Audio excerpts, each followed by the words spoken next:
What's up, creatives? Welcome to the Tiffy Show. Today I'm going to talk about if you can plan your wedding in less than a year. Let's get to it. So this channel has seen a lot. I went from being single AF to engaged to now I'm planning a wedding. And let me tell you, it is an experience, okay? So much so that I've decided to dedicate a lot of videos to my experience. And I actually work in the wedding industry as well. I am a videographer and photographer at LA Love Weddings, link down below if you wanna check us out. And so I am around weddings a lot, and I love it. Weddings are amazing to be around. And now that I am a bride, I get this new perspective on things because this is my first time planning one. And I am planning the biggest party of my life, and there's so much that goes into it, and it's the realest. So I'm going to break down, because I did it, if you can plan a wedding in less than a year and the things you need to think about. Know yourself. Know yourself. It's my favorite thing to say because it's true. Know yourself in terms of planning a wedding.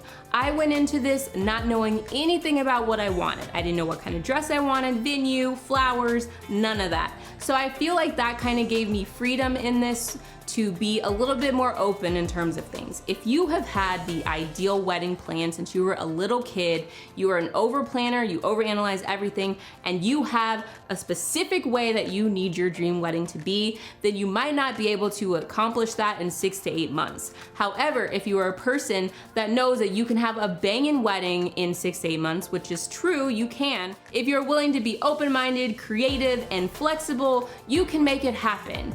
I read a lot of articles before I started the wedding planning process that said you cannot plan a wedding in less than a year. It's not possible. You need this much time. I promise you that the savings sometimes that you get booking way ahead of time isn't even as big as you think it would be. I say the main thing is, yes, when you are planning a wedding with less than a year, you do have venues that are booked out. You do have vendors that are not available, but you can just do more research. You can find the people and the place you need to still have a dream wedding. Again, know yourself though. If you are not down for that work, then you might want to get a wedding planner to help you out with this process. If the budget allows, you can get a full-on wedding planner that's with you from start to finish. You can get a month of wedding planner, or you can get a day of coordinator. I decided to get a day of coordinator for my wedding. That is because I love the planning process. I love being hands-on. I love throwing parties, so I was fine doing all the little details for my wedding, and then having someone the day of kind of help me make my day less stressful. Okay? Stay organized. You are going to have to stay organized. I don't care how you do it. Every main website for weddings, Zola, Wedding Wire, The Knot, have their own personalized way of keeping you organized. I am a pen and paper type of girl, so I love to be organized that way in a planner, but I also had a spreadsheet for my guest list. Now, in doing the spreadsheet for my guest list, it helped me a lot because I got my invitations online from Zola. I was able to import my guest list spreadsheet into any place I needed in terms of getting the invitations. I got my save the dates from the Minted, I put it in there and got them all addressed and sent out, and then I can do the same thing with Zola. So I highly suggest having a spreadsheet for your guest list that you can use in multiple places.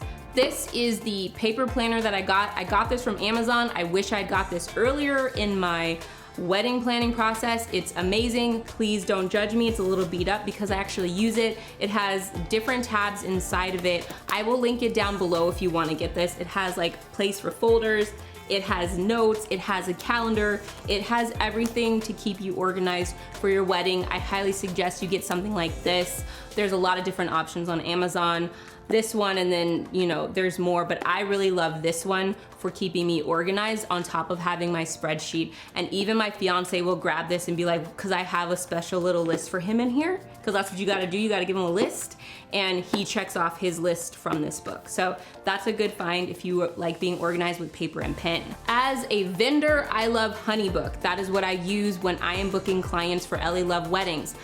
As a bride, I love when vendors use HoneyBook in terms of me booking that. HoneyBook is a great organizational, did I say that word right? Organizational little thing, little like portal, I wanna say. It keeps all your communication in one spot. It keeps your contract in one spot. It keeps your payments in one spot. And on top of that, you can pay with credit card. I like HoneyBook. When you see vendors use it, just know they are on their A game, and they are about business and keeping you organized and themselves organized, and that is what you want in a vendor. And staying organized for vendor payments, make sure you set reminders wherever you need to set reminders. I keep reminders in my phone for first, second, third payments, final payments, so that I am reminded like the day before or the week before, however you work, that I need to pay someone. Book that venue. You have less than a year, book the venue as fast as possible. And I don't mean rush through it. Obviously, still be picky, still have your favorites, but just know once you book your venue, you can have a sigh of relief because the wedding's going to happen.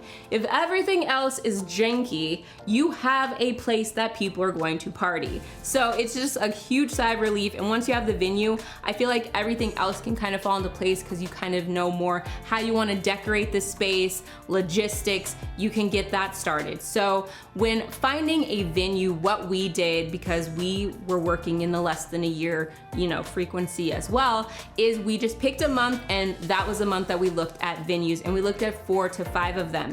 I ended up picking from that 4 to 5, but that's because I'd already done my research ahead of time. I'd already contacted pretty much every venue in Los Angeles that I kind of thought I could see myself having a wedding at. Once I contacted all the venues, I saw if they were in my budget, if they had what I needed, and for me, I wanted to make sure I could have a ceremony and a reception at the same place. Not all venues do that, so if you're looking in LA, make sure that you ask them, because a lot of places don't let you have a ceremony in the same place that you're having the wedding reception. Those were important things to me. Now, I will say, you get picky in the beginning in terms of contacting places, but then you're gonna see that some places don't contact you back. So it's best to just send out as many messages as you can if you're somewhat interested in the venue, and then seeing who contacts you back, seeing their response, and seeing their pricing guide, and crunching those numbers and seeing if it works for you, and then eliminating. That is how I was able to then tour 4 to 5 venues that I really liked, and then pick from those because I already had done all the crunch work. I kind of knew what I was working with in terms of numbers and things like that. I wouldn't waste my time so much with venues if you're working with less than a year that are trying to get you to schedule a tour, but they're not telling you how much it is. It's like a waste of my time, a waste of their time. It's like, let me know what your price range is or what an average wedding at your location costs so that I can make that decision instead of you trying to upsell me or sell me when I'm there, because you don't have a lot of time. Flexibility. You're booking last minute, quote unquote. It's like 6 to 8 months isn't last minute, but in the wedding game, it is. I've been booking weddings as a vendor, like for photography and videography, for 2022, and I've even had inquiries for 2023. So that's just to let you know, that is what you're competing against when you are jumping into planning a wedding with less than a year. But that is okay. You can definitely find a dream venue and the dream vendors. You're just going to have to do more research. You're going to have to be more open-minded and flexible. What I mean by that is, if you find a venue that you really like, you might not be able to be married to an idea of having a wedding on a Saturday, but you can have a wedding on a Sunday, you can have a wedding on a weekday. And if you give everyone enough notice, they can prepare for a weekday wedding and a Sunday wedding. So those are ways you can be flexible in terms of your venue and in terms of your ideas. If a photographer or videographer is not available, you just have to dig a little deeper. I found my photographer through Instagram. I found my florist through Instagram. So just really, you're just gonna have to contact more people, but you can find the dream team. There are a lot of creative people in Los Angeles. There are a lot of photographers, a lot of videographers. If you do find one that you like and that you vibe with, book them, because they are available for your date and you do vibe with them, and vibes are so important, and like having that gut feeling and the good vibes with a person. Don't be super discouraged, because you will be able to find someone if you're doing the research and you're looking. If you get lazy on this, you won't be able to find your dream team, but if you really research, you can find the right people to do your wedding, no matter how long you have to plan it. Just think outside the box in terms of what you really need. And also, a lot of things in terms of weddings are really for the bride and groom, and guests don't really care as long as they get the invite to the party. Okay, so the save the date's cute. I did a save the date, I mailed it, I had time, but I'm just saying, if you need to eliminate things, you can, and you can also do really cute versions of them online. Vendors. They tell you to book your vendors early, get them while they're hot. Yes. If you've been planning your wedding since you're a kid and you just must have this photographer, you must have this videographer, I don't really understand that because most people don't know specifically which photographer or videographer they want for their wedding. If you do, you're probably not watching this video because you've already been planning your wedding like a year in advance. You're not trying to do it in less than a year, you know what I'm saying?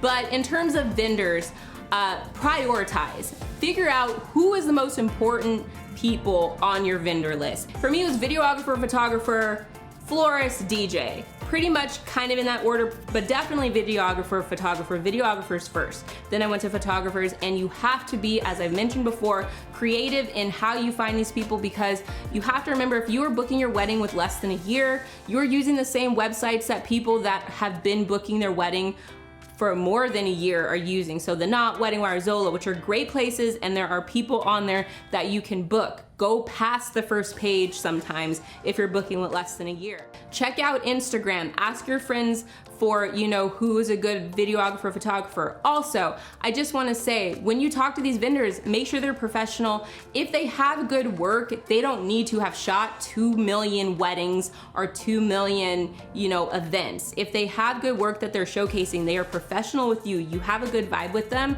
and then you should have enough to book them. It does not matter if they have a whole bunch of awards. It doesn't matter if they have, you know, 1 million reviews. If they have a good vibe and they have good work that you've seen through their Instagram or you've seen through their website, then they more than likely can do the work for you. That is what I have to say, because again, you have less than a year. You can't necessarily be as picky as if you wanted to, you know, book someone a year in advance. So you need to snap up. If you find good photographers and videographers that are still available on your date with this time frame, book them up. The price difference doesn't really change depending how good they are.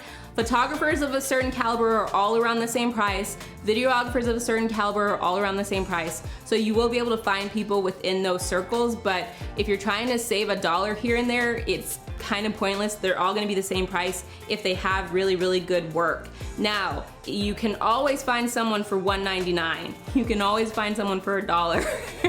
But I wouldn't risk it for photography or videography. Basically, you can find the sites. That is a great last minute thing, and they're always gonna be there. If you do not find anyone, you can always book through a site that will send someone out that you don't get to meet or you don't get to talk to ahead of time. But I highly suggest that you hire, for all your vendors, someone that you can talk to and build kind of a mini relationship with, at least up until your wedding, so you can tell them what you want, what you don't want, and you're working directly with them. They're going to go above and beyond for you, versus someone coming from a company that doesn't really, it's just a gig for them. They're not really that invested, doesn't really matter. It doesn't go on their personal portfolio, you know what I mean? So that is my suggestion when it comes to vendors.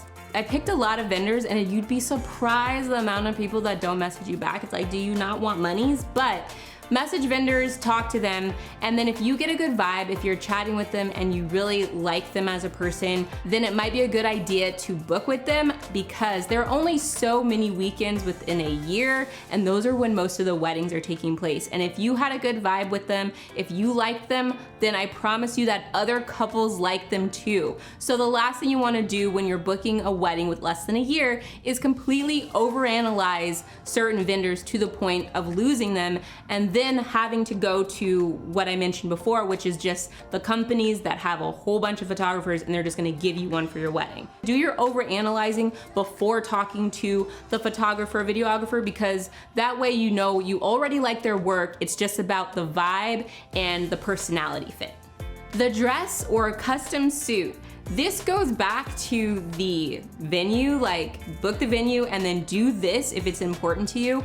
If you are the kind of girl or guy that's dreamed of having a customized suit or a custom wedding dress with all the alterations fit straight to your body perfectly, then you need to find your wedding dress early, because it can take 6 to 8 months. It's crazy how wedding dresses are.